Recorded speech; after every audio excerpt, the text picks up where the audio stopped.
안녕하세요.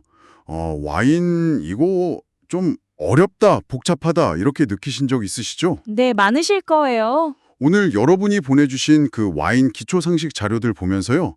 그 장벽을 한번 허물어 보겠습니다. 뭐 완벽한 전문가 이런 것보다는요. 그냥 나만의 즐거움을 찾는 데 초점을 맞춰보죠. 맞습니다. 와인의 세계가 엄청 넓어 보이잖아요. 근데 사실 핵심 몇 가지만 딱 알면, 누구나 충분히 즐길 수 있거든요. 오늘 저희가 그 핵심을 좀 짚어드릴게요. 길잡이가 되어드리겠습니다. 좋습니다. 그럼 바로 시작해 볼까요?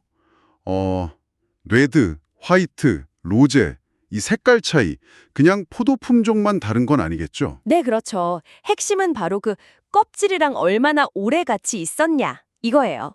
껍질이요? 네, 레드는 그 검은 포도 껍질, 식자지 다 같이 넣고 발효를 시켜요. 그래야 색도 진해지고 그 특유의 떫은 맛, 타닌이라고 하죠. 그게 생기거든요. 예를 들면 카베르네 소비농 같은 거요. 아하. 반면에 화이트는 보통 청포도를 쓰거나 아니면 검은 포도를 쓰더라도 껍질은 싹 빼고 그 과육 즙만 쓰는 거죠. 샤르도네, 이게 대표적이고요. 그럼 로제는요? 그 예쁜 분홍색은 어떻게? 로제는 검은 포도 껍질이랑 아주 잠깐, 정말 짧은 시간만 같이 뒀다가 빼는 거예요. 그래서 그렇게 예쁜 분홍빛이 나는 거죠. 아, 그렇군요. 그럼 그 만드는 방식 차이가 당연히 맛이나 어울리는 음식에도 영향을 크게 주겠네요. 정확합니다. 딱 그거예요. 레드와인에 있는 그 타닌 성분 있잖아요. 이게 스테이크처럼 기름기 좀 있는 음식의 느끼함을 확 잡아줘요. 궁합이 좋죠. 네네. 반대로 화이트 와인은 그 산뜻한 산미가 특징인데 이게 해산물이나 샐러드 같은 거랑 만나면 재료 본연의 맛을 되게 깔끔하게 살려주고요. 그럼 로제는 약간 중간 느낌인가요? 맞아요. 딱 중간 정도. 그래서 의외로 피자나 뭐 가벼운 파스타, 새우 요리 이런 거랑 두루두루 잘 어울려요. 그래서 와인 처음 시작하시는 분들한테는 로제가 어쩌면 실패 확률이 제일 적다고 할 수 있죠. 그렇군요. 와인만 얘기할 때 또 드라이하다 이 표현 정말 많이 쓰잖아요. 근데 이게 처음 들으면 약간 부정적인 느낌? 뭐 맛이 없나 이렇게 오해할 수도 있을 것 같아요. 아, 그거 좋은 질문이네요. 드라이하다는 게 단맛이 거의 없다는 뜻이지 이게 뭐 맛이 없다거나 나쁘다는 의미는 전혀 아니에요. 아, 단맛이 적다는 거군요. 그렇죠. 오히려 음식 맛을 해치지 않고 깔끔하게 받쳐주는 역할을 많이 하죠. 뭐랄까, 레몬의 상큼함? 그런 느낌으로 생각하시면 좀 쉬울까요? 네, 이해가 되네요. 물론 와인이 아예 처음이시면 자료에서도 나왔듯이 그 리슬링이나 모스카토처럼 약간 단맛이 도는 거, 세미 스위트라고 하죠. 그런 와인이 과일 향도 풍부하고 마시기도 편하니까 네, 좋은 시작이 될 수 있어요. 요즘 마트 가면 쉽게 찾을 수도 있고요. 결국 뭐 어떤 맛을 좋아할지는 직접 마셔봐야 아는 거네요. 딱 정해진 답은 없는 거고요. 바로 그거죠. 그게 와인의 준자 매력이에요. 이것저것 마셔보면서 나는 이런 느낌이 좋네 하고 나만의 취향 지도를 이렇게 그려나가는 거죠. 그 과정 자체가 즐거움입니다. 네, 다음 주제로 한번 넘어가 볼까요? 아, 이 부분 저도 진짜 흥미롭게 봤어요. 코르크 마개가 왠지 더 좋은 와인 같고 돌렸다는 스크류캡은 좀 저렴한 와인 같다는 생각, 이거 혹시 편견일 수 있다는 거죠? 네, 맞아요. 그런 경향이 좀 있죠. 자료 보니까 호주나 뉴질랜드는 꽤 고급 와인인데도 스크류캡을 많이 쓴다고 하더라고요. 펜폴즈 같은 브랜드도 그렇다고 하고요. 네, 맞습니다. 이건 뭐랄까, 전통에 대한 인식하고 실용성 사이의 문제라고 볼 수 있는데요. 코르크가 물론 미세하게 산소를 통과시켜서 와인이 병 안에서 천천히 숙성되는 데 도움을 줄 수도 있어요. 장기 숙성용으로는요.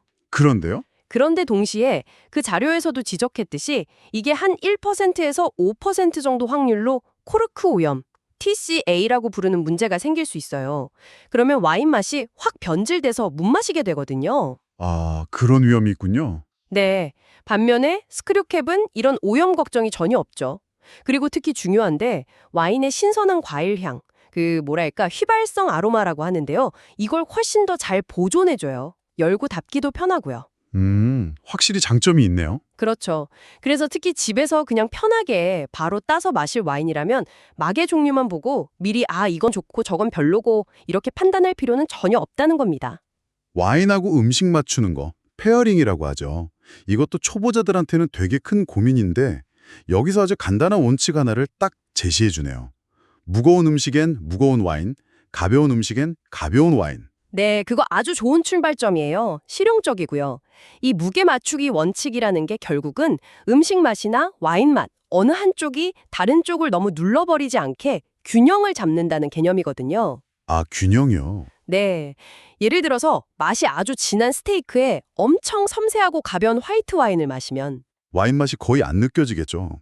그렇겠네요. 반대로 아주 담백한 생선회에 엄청 묵직한 풀바디 레드와인을 마시면 이번엔 회맛을 제대로 느끼기가 어렵고요. 그래서 삼겹살에는 좀 무게감 있는 레드, 회에는 산뜻한 화이트 이런 조합이 잘 어울리는 게 다 비슷한 이유예요. 아하. 이 기본 원칙만 기억해도 훨씬 좀 자신감 있게 여러 조합을 시도해 볼 수 있을 거예요. 마지막으로 와인잔 얘기도 잠깐 있었는데요. 이거 정말 종류별로 다 있어야 하나요? 레드잔, 화이트잔? 잔 모양이 와인 향을 모아주고 온도를 유지하는 데 영향을 주긴 해요. 그건 사실입니다. 보통 레드잔은 이렇게 볼이 좀 넓어서 향이 잘 퍼지게 도와주고 화이트 잔은 좀 더 작고 오목해서 시원한 온도를 유지하기 좋게 만들죠. 네. 하지만 이 자료들에서도 계속 강조하는 것처럼 처음 시작할 때는 그냥 레드, 화이트 다 무난하게 쓸 수 있는 중간 크기 잔, 그거 하나로도 충분합니다. 진짜 중요한 건 비싼 장비가 아니라 즐기려는 마음이니까요. 네, 오늘 이야기 쭉 나눠보니까 결국 와인은 생각보다 훨씬 우리 가까이에 있고 또 즐기기 쉬운 거다 이런 생각이 드네요. 맞아요. 색깔의 비밀 특허, 단맛과 드라이함의 진짜 의미, 또 마개에 대한 오해 같은 거 풀고 음식과의 간단한 궁합 원칙까지 이런 기본적인 것만 좀 알아도 와인 고를 때 부담이 확 줄어들 것 같네요. 그렇죠. 그리고 결국 중요한 건 지식 암기가 아니라 여러 와인을 직접 겪어보면서 내 취향을 알아가는 그 과정 자체다. 이런 메시지였던 것 같고요. 그렇습니다. 이론을 아는 것도 좋지만 그걸 넘어서 진짜로 와인병을 딱 따서 향을 맡고 맛을 보는 그 순간, 그게 진짜 시작인 거죠. 자, 그럼 마지막으로 한번 당신에게 질문을 하나 던져볼까 합니다. 네.